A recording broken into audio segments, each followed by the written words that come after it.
Så hørt den der. Den kan der altså ikke, trods det, der er kommet. I stedet er det Silkeborg, der kan komme måske med noget fart herover. Oliver Sonne.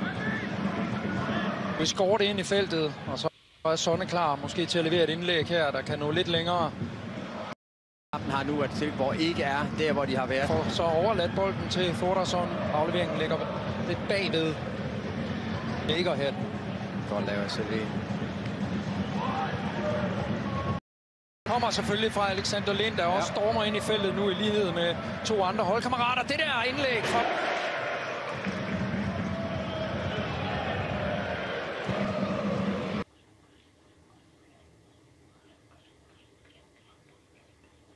Men Tingstedt får livraget bolden til, så er han ikke helt klar på denne her, men... Det er ikke fordi, at Frederik Carlsen har overbevist mig om, at det er en rigtig løsning under kategorien tilfældig sammen, at han spiller. Det er et rigtig, rigtig flot spil. Tingstedt,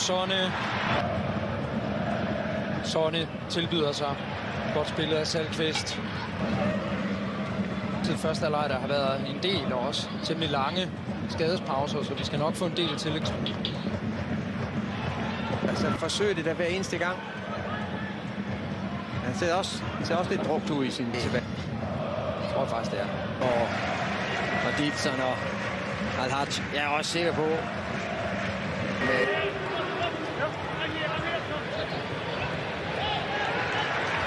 Godt nok, at tilliden fra trænerstaben har været så, men nu får han muligheden igen. Det vil jeg sikkert lige notere det et eller andet sted.